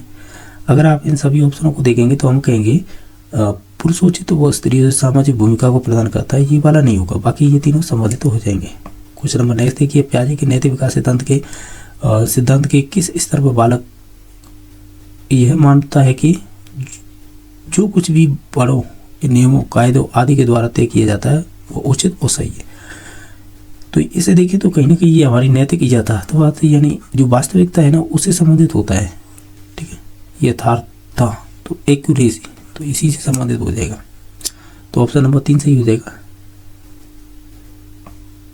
नेक्स्ट देखिएगा कि किशोरावस्था में बालक अच्छाइयों से तैयार होते हैं, दर्पण में अपने चेहरे को देखते हैं तथा केवल अपने आप से प्यार करते हैं। फ्राइड ने इसे किशोरावस्था की कौन सी विशेषता कहा है? इसे कहा है आत्मो, इसे बोलते हैं यहाँ पे है नहीं, ये सेल्फ लव दे रखा है, इसकी जगह पे आता है नार्सिसिज्म, ये तो पढ़ा होगा नार्सिसिज्म, अपने आप से प्रेम। तो ऑप्शन नंबर इसका 2 ही सही हो जाएगा। नेक्स्ट देखिएगा, मध्य बाल्यावस्था की अवधि क्या होती है? ये इंपॉर्टेंट क्वेश्चन है, इसकी होगी 6 से 11 वर्ष। निम्नलिखित में से कौन सा कथन सत्य है? अगर आप देखेंगे इन सभी को पढ़ के देख लीजिएगा, उसी हिसाब से मालूम पड़ पाएगा। अब इसमें कोट भी दे रखे हैं, उन्हें भी सामने कर लीजिएगा। आसानी ये रहेगी कि कोटों से अगर हमें एक तो भी आंसर मालूम होते हैं ना तो आसानी होती है पहचानने में। देखिएगा पहला ऑप्शन है, यह समझना कि जरूरी नहीं है कि प्रत्येक बच्चा अद्वितीय, ये वाला तो स्टेटमेंट गलत है, हमें अद्वितीय समझना चाहिए, यूनिक समझना चाहिए प्रत्येक बच्चे को, तो ये तो गलत हो गया। विकास के एक पहलू में किसी भी समस्या की दूसरे को प्रभावित करने की संभावना होती है, ये बात सही है। विकास एक अनुक्रमिक प्रक्रिया यानी सिक्वेशनल प्रोसेस होती है, ये भी बात सही है। 2 और 3 यानी BOC ऑप्शन नंबर 2 सही हो गया। अब क्वेश्चन नंबर देखिएगा 79, ये कह रहा है कि जीन पियाजे के नैतिक विकास सिद्धांत के तृतीय स्तर पर नैतिक सापेक्षता के अंतर्गत शामिल होता है। ये तो अच्छा क्वेश्चन है। इसे कहेंगे कार्यों की व्याख्या, इंटरप्रिटेशन ऑफ एक्शन। तो ऑप्शन नंबर इसका 3 सही हो जाएगा। ये अच्छा क्वेश्चन था। जीन पियाजे ने नैतिक विकास सिद्धांत को कितने स्तरों में बांटा था? तो वो बांटा था 3 स्तरों में, लेकिन हमने बस 2 ही चीज़ें पढ़ी है, एक तो हेटेरोनॉमी मोरलिटी, एक ऑटोनॉमी मोरलिटी, और एक मोरलिटी हमको मालूम नहीं है। ठीक है, तो इसमें 3 कह रहा है, 2 को ही मालूम है, तीसरी की हमें मालूम नहीं है। इसमें कह रहा है 3 अवस्था में बांटा था। नेक्स्ट देखिए, बालक समस्या समाधान में बहुत सारी जो भी संभावनाओं को तलाश लेता है, चाहे वे मूर्त हो या अमूर्त हो। उपयुक्त कथन जीन पियाजे के संज्ञानात्मक विकास सिद्धांत की किस अवस्था को संदर्भित करता है? तो ये संबंधित हो जाएगा आपके कहीं ना कहीं औपचारिक सक्रियता अवस्था, जो लास्ट वाली स्टेज है। ठीक है, तो ऑप्शन नंबर 3 सही हो जाएगा। निम्न में से किस मनोवैज्ञानिक ने मनोसामाजिक विकास सिद्धांत दिया था? वो थे एरिक्सन, जिन्होंने 8 अवस्था में बांटा था। इनमें से 145 वाली इंपॉर्टेंट रहती, 1, 4, 5। किस वस्तु यानी किस आयु तक बच्चा अपनी अनुपस्थिति में आंशिक रूप से छिपाई गई वस्तुओं का पीछा करना शुरू कर देता है? तो करीबन इसमें से क्या है? हम करीबन ये मानते हैं 18 माह से लेकर 24 माह, इसके मध्य में करने लग जाता है। ऐसा तो ऑप्शन है ही नहीं इसमें, तो फिर हम क्या करें?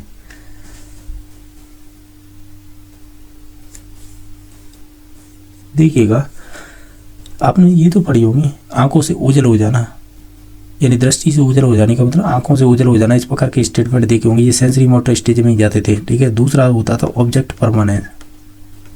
ऑब्जेक्ट परमानेंस का मतलब ये होता है उसके माइंड में है और मतलब वस्तु का स्थायित्व बनने लग गया है, तो ये विशेषता आंशिक रूप से छुपाई गई वस्तु का पीछा करने लग जाता है। ये यही है, समझ रहे ना? उसके दिमाग में अब ऑब्जेक्ट बनने लग गया। तो ये यार हम उम्र पढ़ते हैं ना सेंसरी मोटर स्टेज में, तो उसकी 6 उप स्टेज है। तो उनमें से जो 5 नंबर की होती है, एक 6 नंबर की, जो 6 नंबर की होती है ना, उसकी विशेषता होती है ये पहला मानचित्र बनना उसका। अब इसमें दे ही नहीं रखी तो हम इसे छोड़ रहे हैं। ठीक है, आप पढ़ के देख लेना, करीबन 2 वर्ष मानी जाती है। तो ठीक छोड़ रहे हैं हम इसे, क्योंकि ऑप्शन है ही नहीं उसमें ऐसे। क्वेश्चन नंबर देखिएगा नेक्स्ट, एक व्यक्ति को गुण व अवगुण केवल अपने माता पिता से ही नहीं बल्कि अन्य पूर्वजों से भी प्राप्त होते हैं। तो ये वंशानुक्रम के किस नियम से सिद्धांत से संदर्भ है यदि संबंधित है? अगर देखेंगे तो जीव सांख्यिकी का है ना नियम, ये आपके बीज में ने दिया था, तो उससे संबंधित है। इसमें होता है जैसे हमारे पेरेंट्स से हम मेरा चढ़ाए तो 1/2 आए, फिर जो हमारे दादा दादी रहे होंगे यानी पेरेंट्स के पेरेंट्स, तो उनमें से 1/4 आए, फिर उससे पहले 1/8, फिर 1/16, फिर 1/32। ऐसे नहीं पढ़े होंगे आप, साइंस में भी आते हैं ये। तो ये बीजमैन का सांख्यिकी नियम था। किस आयु तक बालक का मस्तिष्क पूर्णतः विकसित हो जाता है? मस्तिष्क की बात कर रहा है पूर्णतः, तो ये संबंधित हो जाएगा 10 वर्ष तक। शैशवावस्था की विशेषता नहीं है, स्वार्थी आत्म केंद्रित होता है, ये बात सही है। मूल प्रवृत्ति तक व्यवहार रहता है, ये भी सही है। और नैतिकता भावना प्रचुरता होती है, ये नहीं होती। ये तो मतलब क्या सामाजिक होता है इस उम्र में, तो बाकी मानव विकास में तीव्र होता है। तो ऑप्शन नंबर 3 सही हो जाएगा। नेक्स्ट एक है, यदि बच्चे के पैर के तलवे को ठोका जाता है और तो पैर की उंगलियां ऊपर की ओर हो जाती हैं, फिर आगे की ओर मुड़ती जाती हैं, यानी मुड़ जाती हैं, फिर शिशु में पाए जाने वाले इस प्रकार के प्रतिवर्त को क्या कहते हैं? रिफ्लेक्स बोलते हैं इसे, यानी प्रतिवर्त को। तो बताइए क्या कहते हैं इसे? हम इसे कहते हैं पेवेंस्की। ऑप्शन नंबर 2 सही हो जाएगा। एरिक्सन के अनुसार बालक में आसक्ति के विकास की सबसे महत्वपूर्ण अवस्था कौन सी होगी? तो ये संबंधित हो जाएगी आपकी विश्वास बनाम अविश्वास, यानी ट्रस्ट वर्सेस मिसट्रस्ट। ये पहले नंबर की अवस्था थी। बालक में समाजीकरण की पहली सीढ़ी कौन सी होती है? और पहली सीढ़ी तो परिवार ही होगा, तो ऑप्शन नंबर 6 सही हो जाएगा। क्वेश्चन नंबर आपका 90 है। इसमें पूछा है कि एक बच्चा जो कि शब्द प्रवाह की क्षमता में उच्च या निम्न बाद की उम्र में भी रहेगा, यह वह किस महत्व का जोर देता है? ये हमारी आनुवंशिकता से संबंधित होता है। ये वाला क्वेश्चन है ना, रीट में ऑलरेडी बन चुका है। ये पहले हरियाणा टेट ने पूछा था इस क्वेश्चन को, फिर इसे कॉपी किया गया 2018 में, रीट में पूछा गया। ठीक है, तो इसका ऑप्शन नंबर 4 सही हो जाएगा। अब देखते चलिएगा आगे एसएसटी के जो 60 क्वेश्चन पूछे गए हैं ना, यानी जो 60 क्वेश्चन आपके सब्जेक्ट से आते हैं, जिनमें से 50 क्वेश्चन तो कंटेंट के लगभग होती है, बाकी 10 क्वेश्चन तीसरी में तोड़ के आते हैं, तो देखते चलिएगा। पहला ही क्वेश्चन राजस्थान जी के से पूछा है कि निम्नलिखित में से अनुप्रस्थ बालू के स्तूप के प्रकार है। तो देखिएगा इनमें से जो प्रकार हो जाएंगे, जैसे कि हम एक तो बरखंड को जानते हैं और कौन एक पैराबोलिक, तो ये दोनों है ना, ये अनुप्रस्थ बालू के स्तूप के प्रकार है। हालांकि ये बालू के स्तूप के प्रकार ही हैं सभी, लेकिन अनुप्रस्थ के बताने दी, तो ऑप्शन नंबर इसका 3 सही हो जाएगा। ठीक है, नेक्स्ट देख लेंगे।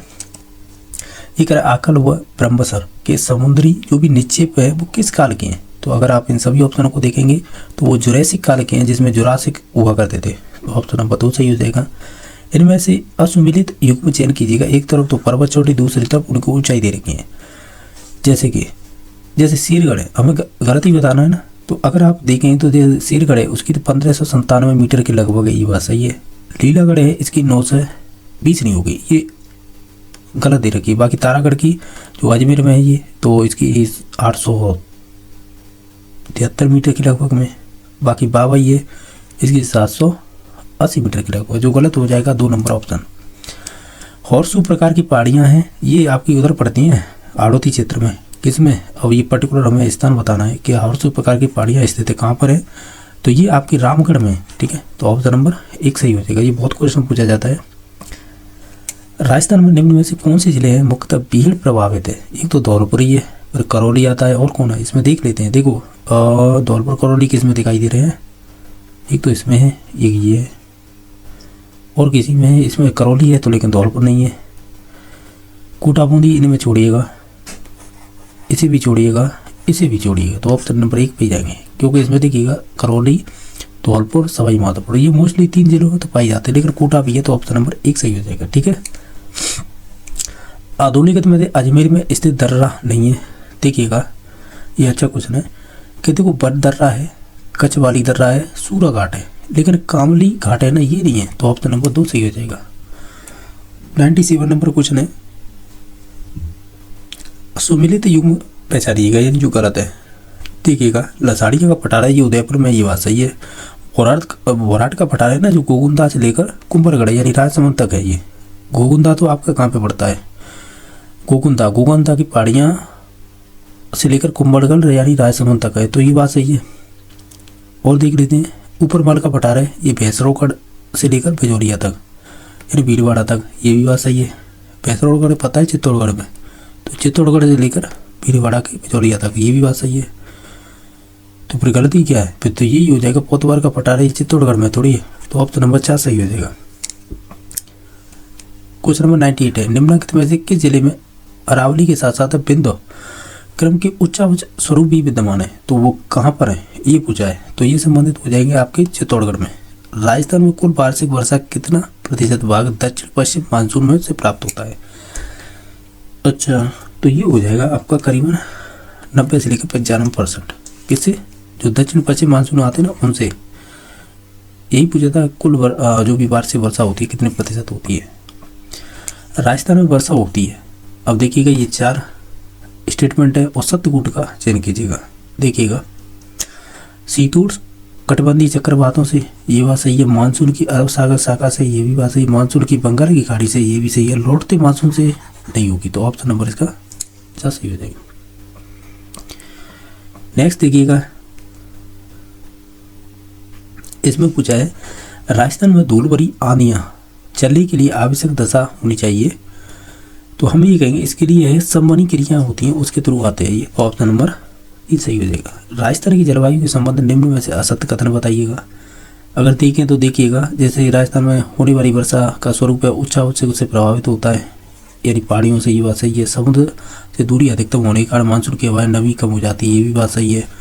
अरब सागर की ओर से आने वाली मानसून हवाएं अरावली के समकोण पर टकराकर रुक जाती है, इसलिए वर्षा नहीं होती, ये कोई लॉजिक नहीं है। राज्य की जलवायु महाद्वीपीय से प्रभावित है, यानी महाद्वीपीयता से प्रभावित है, ये सही हो सकता है, वैसे गलत तो यही दे रखा है। ठीक है, राजस्थान में उप आर्द्र जलवायु पाई जाती है किस जिले में, तो ये पाई जाती है आपके जयपुर में। इसमें स्टेबी प्रकार की वनस्पति भी पाई जाती है, ये भी क्वेश्चन बन जाता है। उत्तर पूर्व में आता है जयपुर, आपको मालूम होगा, तो हम ये कहते हैं इसमें स्टेबी प्रकार की वनस्पति भी पाई जाती है। राजस्थान में सर्वाधिक वर्षा परिवर्तितता पाई जाती है किस जिले में, तो ये पाई जाती है जैसलमेर में, क्योंकि यहीं पे सूखा पड़ा है। नेक्स्ट है कौन सा क्षेत्र राजस्थान में स्टेपी जलवायु प्रदेश के अंतर्गत आते हैं। एक तो जयपुर ही आता है। अब देख लेते हैं जयपुर किसमें है। एक तो इसमें है, तो फिर इसमें है, और किसमें, और किसी में है ही नहीं। तो एक काम कीजिएगा, देखिएगा कि स्टेपी जलवायु प्रदेश के अंतर्गत देखिएगा, और एक तो जालौर हो जाएगा, एक पारी हो जाएगा, जोधपुर, नागौर और सीकर, ये वाला सही हो जाएगा ऑप्शन। ठीक है, अब जयपुर है तो जयपुर के साथ और भी जिले नहीं है इसमें, तो इस वजह से ये गलत, ये भी गलत और ये भी गलत। ऑप्शन नंबर 3 सही हो जाएगा। ये पूछा हुआ है अधीनस्थ चयन बोर्ड के द्वारा, यानी जो है ना राजस्थान कर्मचारी चयन बोर्ड, ये किसी परीक्षा में पूछा हुआ क्वेश्चन है। क्वेश्चन नंबर 106 कोपेन के वर्गीकरण के अनुसार निम्नलिखित में से किस जिले में ईडब्ल्यू, तो ईडब्ल्यू तो झालावाड़ हो जाएगा, तो ऑप्शन नंबर 1 सही हो जाएगा। अरे यार माफी चाहूंगा, ईडब्ल्यू प्रकार की जलवायु नहीं पाई जाती, ये पूछा है, तो देखिएगा फिर तो कुछ ना गजब का ही हो गया ये। देखिएगा राजस्थान के बिल्कुल दक्षिण कह सकते हैं, ये हो जाएगा दक्षिण पूर्व में, बिल्कुल दक्षिण पूर्व में, और ये भी बांसवाड़ा की तरफ हो जाएगा, ये दक्षिण में हो जाएगा, ये चित्तौड़गढ़ भी दक्षिण से भी आ जाती है, तो शुरू ही नहीं होगा इसका आंसर। ठीक है, तो ऑप्शन नंबर 4 सही हो जाएगा। उसके लिए माफी चाहूँगा, मैं सीधा ये नहीं देखा कि इसमें नहीं दे रखा है, डायरेक्टली आंसर लगा दिया। और ये भी बात सही है, ईडब्ल्यू में झालावाड़ ही आता है मुख्यतः, लेकिन ईडब्ल्यू प्रकार की जलवायु नहीं पाई जाती, ये पूछा तो फिर शुरू ही हो जाएगा इसका आंसर। निम्नलिखित में से कौन सी नदी का उद्गम राजस्थान से होता है। देखिएगा ये गजब का ही क्वेश्चन है, तो ये होगी आलनिया नदी है ना, इसका नहीं होता है उद्गम। बाकी कुनू, कालीचंद, पार्वती इनका होता है। राजस्थान में अपवाह क्षेत्र की दृष्टि से नदियों का आरोही क्रम क्या होगा, यानी बढ़ता हुआ क्रम। अपवाह क्षेत्र की बात कर रहा है, तो इसमें से सबसे ज़्यादा अपवाह क्षेत्र किसका होगा, उस आधार पर भी लगा सकते हैं। जैसे कि बनास ही है जो राजस्थान के राजसमंद से निकल कर, ये इसकी लंबाई भी बहुत है, यानी अपवाह क्षेत्र ज़्यादा है इसका राजस्थान पे। दूसरे नंबर पर लोडी, फिर माही नहीं, चंबल, फिर माही, इस प्रकार ही होगा। सबसे कम माही का है, फिर उससे ज़्यादा चंबल का है, फिर लोडी का है, फिर बनास का है। अगर क्रम देखें आरोही तब, ठीक है, अवरोही करता है तो फिर ये क्रम उल्टा हो जाता है इसका, समझ रहे हो। पहले बनास आती, फिर लोडी आती, फिर चंबल आती, माही आती, और इसने पूछा आरोही क्रम, तो ऑप्शन नंबर 1 ही सही हो जाएगा। निम्नलिखित में से कौन सी नदी है जो केमिकल रिवर के नाम से जानी जाती है, ये भी क्वेश्चन बहुत बार पूछ लिया, ये वांडी नदी कहलाती है। निम्न में से कौन सी नदी जिला सुमेलित नहीं है। अगर आप देखें तो हम ये कहेंगे, देखो काकनी है, जैसलमेर से संबंधित है, ईरू है, प्रतापगढ़ से, सरस्वती अजमेर से, पात्रक है, ये बांसवाड़ा से संबंधित नहीं होगी, तो ऑप्शन नंबर 4 सही हो जाएगा। निम्नलिखित में से असुमेलित युग्म पहचानिएगा।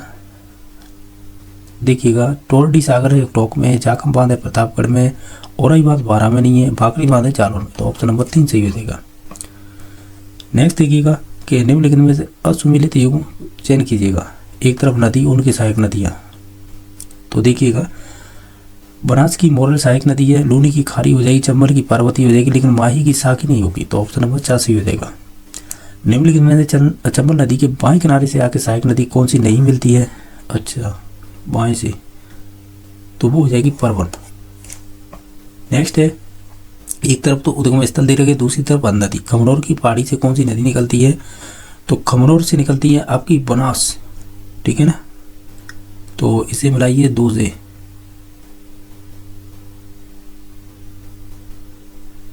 अरे यह साभी क्यों मिला रहा हूँ, बनास मिलाऊंगा ना, सही है, तो ये बनास हो जाएगी। बैराट की पहाड़ी से निकलती है आपकी बाणगंगा, ठीक है। खंडेला की पहाड़ी से निकलती है आपकी, और खंडेला की पहाड़ी यहाँ पाई जाती हैं आपकी, और ये हो जाएगा संबंधित और कातली नदी, और बाकी सीवर की पहाड़ी से निकल जाएगी सावी, तो फिर ऑप्शन नंबर 2 सही हो जाएगा।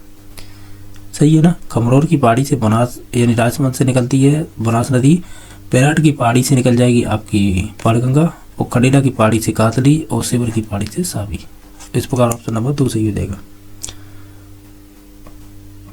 नेक्स्ट है फिल इन द ब्लैंक्स, झील के मध्य में जल मेले स्थित है, तो ये सिंपल ही है, ये मानसागर में हो जाएगा।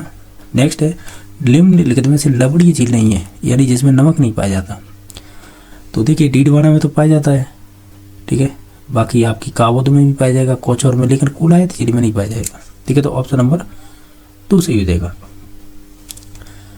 झीलें और दूसरी तरफ उनकी स्थिति बतानी है, कहाँ पर स्थित है। जैसे मोती झील है, वो कहाँ पर स्थित है, मोती झील हो जाएगी आपकी भरतपुर में। भुज झील को जाना जाता है भुज झील हो जाएगी आपकी संबंधित जैसलमेर से। आनंद सागर, आनंद सागर कहाँ पे, आनंद सागर हो जाएगी ये बांसवाड़ा में क्या, सही है। बाकी तलवाड़ा झील है ये आपके हनुमानगढ़ में। तो फिर कौन सा है, सही हो जाएगा ऑप्शन। देखिएगा पहले का तीसरा है, नहीं सॉरी, पहले का चौथा है, दूसरे का तीसरा है, और आपका तीसरे का दूसरा है, और चौथे का पहला है। तो यानी 4321 इसमें दिखाई दे रहा, ऑप्शन नंबर 2 सही हो जाएगा। नेक्स्ट क्वेश्चन देखिए, राष्ट्रीय झील संरक्षण योजना के अंतर्गत निम्नलिखित में से राजस्थान में कौन सी झील नहीं है। यानी राष्ट्रीय झील संरक्षण है ना, उसके अंतर्गत कौन कौन सी झीलें आती हैं उन्हें चाट लीजिएगा, जो नहीं हुई वो अपने आप ही हो जाएगी। ठीक है, इसमें से देखिए फतेह सागर आती, पिछोला झील, आना सागर आती, लेकिन जैसलमेर नहीं आती है। जल संरक्षण कौन सी विधि में जल का उपयोग अनुष्ठान में पवित्र कार्यों हेतु किया जाता है, तो वो संबंधित हो जाएगी जालरा।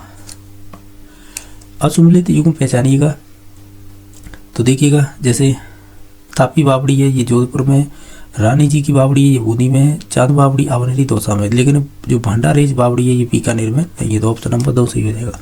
निम्नलिखित में से सामाजिक परिवर्तन लाने की जिम्मेदारी नहीं है। अच्छा, इसमें ये पूछा है, तो ये हो जाएगा आपका प्रकृति। निम्न में से किन संसाधनों के असमान वितरण से समाज में अमीरी गरीबी आती है, तो उनमें से कौन कौन से होंगे वो देखिएगा। एक तो हो जाएगी धन संपदा, शिक्षा भी हो जाएगी, कहीं ना कहीं ऊपर स्वास्थ्य हो जाएगा, लेकिन आरक्षण नहीं होगा। तो ऑप्शन नंबर 3 सही हो जाएगा। क्वेश्चन नंबर नेक्स्ट है कि बाल श्रम को गैर कानूनी घोषित करना एवं प्रारंभिक शिक्षा को अनिवार्य एवं निःशुल्क घोषित करना किस प्रकार न्याय के अंतर्गत आएगा, तो वो सामाजिक न्याय के अंतर्गत आ जाएगा। न्याय के संबंध में अज्ञानता के आवरण का सिद्धांत किसने दिया था, तो ये दिया था जॉन रॉल्स ने, या जॉन रॉल्स बोल सकते हैं। निम्नलिखित में से कौन सा बाल दुर्व्यवहार की श्रेणी में नहीं आता है। अगर आप सभी ऑप्शनों को देखेंगे तो शैक्षिक सुविधा नहीं आएगी, बाकी सभी आ जाएंगे। नेक्स्ट है राजस्थान बाल अधिकार संरक्षण आयोग का गठन कब किया गया था। ये क्वेश्चन कई बार पूछा है, 23 फरवरी 2010 को। राजस्थान सरकार द्वारा पीड़ित एवं उपेक्षित बच्चों के लिए जारी toll free child helpline number कितना है। जब आप NCERT की बुकें पढ़ेंगे ना, तो उसके पीछे के पेज होते हैं ना कलर, उसमें जैसे बेटी बचाओ बेटी पढ़ाओ और भी स्लोगन दे रखे होते हैं, तो उसमें नंबर दिया रखे था 1098। नेक्स्ट है कि निम्न में से संसदीय शासन व्यवस्था की विशेषता नहीं है, तो ये हो जाएगा कार्यपालिका व व्यवस्थापिका में अलगाव होना। अब ये देखिएगा कि इनमें बताने ये तो दे रखे हैं कथन, और इनमें से बताइए कौन से कथन सही हैं। अगर आप देखेंगे तो ये तीनों ही कथन सही हैं, क्योंकि संविधान के अनुच्छेद जो 82 है उसके अंतर्गत केंद्र सरकार के जो परिसीमन अधिनियम 2002 के अनुसार परिसीमन आयोग का गठन किया गया था या कर सकती है। परिसीमन आयोग का गठन राष्ट्रपति द्वारा किया जाता है, और जो परिसीमन आयोग है वो राज्यों में विधानसभा एवं लोकसभा निर्वाचन क्षेत्रीय सीमाओं का निर्धारण करता है। ऑप्शन नंबर 6 सही हो जाएगा। क्वेश्चन नंबर देखिएगा नेक्स्ट, ये निर्दलीय उम्मीदवारों को चुनाव चिन्ह किसके द्वारा आवंटित किए जाते हैं, तो ये किए जाते हैं आपके चुनाव अधिकारी के द्वारा। राजस्थान में राज्यसभा का निर्वाचन किस प्रणाली में होता है, तो ये संबंधित हो जाएगा आपके समानुपातिक प्रतिनिधित्व एकल संकरणीय मत प्रणाली के थ्रू कह सकते हैं, तो यानी अप्रत्यक्ष निर्वाचन होता है ये। नेक्स्ट है कि नोटा का पूरा नाम क्या है, तो ये हो जाएगा नन ऑफ द एबव, उपरोक्त में से कोई नहीं। भारत का संविधान कब अंगीकृत किया गया था, तो ये हो जाएगा मिति मार्सिस शुक्ल सप्तमी 2006 विक्रमी। नेक्स्ट है कि संविधान सभा के संबंध में सत्य कथन का चयन कीजिएगा, तो आप इन सभी ऑप्शनों को देखेंगे तो हम ये कहेंगे कि देसी रियासतों जो भी देसी रियासतों के प्रतिनिधियों का जो भी मनोनयन परामर्श के आधार पर किया गया था, एक ये भी हो जाएगा संविधान सभा के चुनाव है जुलाई अगस्त 1940 में किए गए थे। ये दोनों ही ऑप्शन सही हो जाएंगे। निम्नलिखित में से किसने भारतीय संविधान को चलायमान राष्ट्र कहा था, तो ये हो जाएंगे संबंधित जवाहरलाल नेहरू।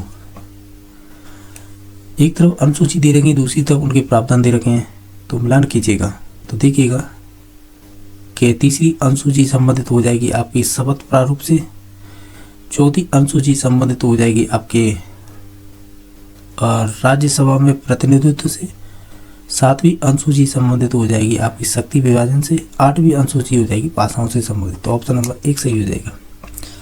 निम्नलिखित में से कौन सी एक विशेषता संघीय विशेषता नहीं है, अगर ओवरऑल सभी ऑप्शनों को देखेंगे तो एकीकृत न्यायपालिका ये नहीं होगी। अनुच्छेद 28 के अंतर्गत कौन सा कथन सत्य है? अगर आप इनमें से फूड को चयन करें तो कौन से हो सकते हैं सही? हम ये कहेंगे इसमें से जैसे निजी शिक्षा संस्था में किसी प्रकार की धार्मिक शिक्षा नहीं दी जाएगी, ऐसा नहीं है। ये हो जाएगा राज्य की आर्थिक सहायता प्रज्ञापत्र यानी प्रज्ञापत्र शिक्षा संस्था में व्यक्ति को धार्मिक शिक्षा लेने हेतु बाध्य नहीं किया जाएगा। ऑप्शन नंबर 2 सही हो जाएगा। नेक्स्ट है मूल अधिकारों में जिन्होंने जो भी दंडनीय अपराध माना गया है उन पर विधि बनाने की शक्ति संसद को किस अनुच्छेद के तहत प्रदत्त है? तो ये संबंधित हो जाएगी अनुच्छेद 35। निम्नलिखित में से कौन सा मौलिक अधिकार विदेशियों को प्राप्त है?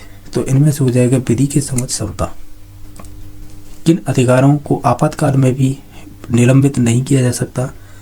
तो वो है आपके एक तो अनुच्छेद 20 और एक अनुच्छेद 21। तो ऑप्शन नंबर 2 सही हो जाएगा। निम्नलिखित में से किस अनुच्छेद का संबंध लोक नियोजन में आरक्षण से है? तो ये संबंधित हो जाएगा अनुच्छेद 16(4). अनुच्छेद 15 में सम्मिलित शब्द समूह कौन से इनमें से? तो वो हो जाएंगे धर्म, मूलवंश, जाति, लिंग, जन्म विस्तार। ऑप्शन नंबर 2 सही हो जाएगा। निम्नलिखित में से कौन सा मूल कर्तव्य नहीं है? अगर इनमें से सभी को देखें तो वो हो जाएगा राष्ट्रीय महत्व के स्मारकों और स्थानों का संरक्षण। निम्न में यानी निम्न जो कथन दिए गए हैं, 2 कथन दिए गए, इनमें से सत्य कौन सा है? अगर देखें तो ये दोनों ही सत्य हो जाएंगे। ठीक है, तो ये दोनों ही सत्य हैं। भारत के संविधान की प्रस्तावना में जैसे समाजवादी और धर्मनिरपेक्ष और शब्दों को किस संविधान संशोधन द्वारा जोड़ा गया था? तो वो था 42वां संविधान संशोधन 1976। प्रस्तावना में निम्नलिखित में से किस प्रकार की स्वतंत्रता का उल्लेख नहीं किया गया है? तो वो हो जाएगा अंतःकरण की स्वतंत्रता। ऑप्शन नंबर 4 सही हो जाएगा। हमें इस बात का गर्व है कि हमारा संविधान विश्व का सबसे विशाल संविधान है। ये स्टेटमेंट किससे संबंधित है? तो ये संबंधित हो जाएगा हरि विष्णु कामत का या हरि विष्णु कामत का। ठीक है, तो ऑप्शन नंबर 3 सही हो जाएगा। क्वेश्चन नंबर आपका नेक्स्ट है, भारतीय संविधान में कनाडा के संविधान से कौन से प्रावधान लिए गए हैं? अगर हम देखें तो ये तीनों ही चीजें ली गई हैं, तो ऑप्शन नंबर 4 सही हो जाएगा। क्वेश्चन नंबर आपका नेक्स्ट है कि भारतीय स्वतंत्रता अधिनियम 1947 पारित होने के बाद संविधान सभा में देशी रियासत जो भी थी यानी हेतु सीटों की संख्या परिवर्तित होकर कितनी रह गई थी? अच्छा, तो ये रह गई थी 70 के करीब। ठीक है, तो ऑप्शन नंबर 2 सही हो जाएगा। देखिएगा, ये जो माइनर टेस्ट नंबर फर्स्ट था ना, इसमें केवल आपने ध्यान दिया हो तो जो साइकोलॉजी है उस पर फोकस किया गया है और आपकी जो SST के 60 क्वेश्चन है उन पर फोकस किया गया। इसमें मोस्टली राजस्थान जीके के थे, कुछ पॉलिटी के भी थे। ठीक है, राजस्थान जीके से ज़्यादा क्वेश्चन थे। तो ये माइनर टेस्ट नंबर फर्स्ट है, तो अभी तो ये फर्स्ट है। अब हम सेकंड भी करेंगे, फिर थर्ड भी करेंगे, फिर फोर्थ भी करेंगे। इस प्रकार 8 करेंगे माइनर टेस्ट, 2 करेंगे मेजर टेस्ट, जो 9 और 10 होंगे। तो जुड़े रहिएगा, चैनल को सब्सक्राइब कर लीजिएगा। आपको सभी मॉडल पेपर इसी प्रकार देखने को मिल जाएंगे। बाकी वीडियो देखने के लिए धन्यवाद।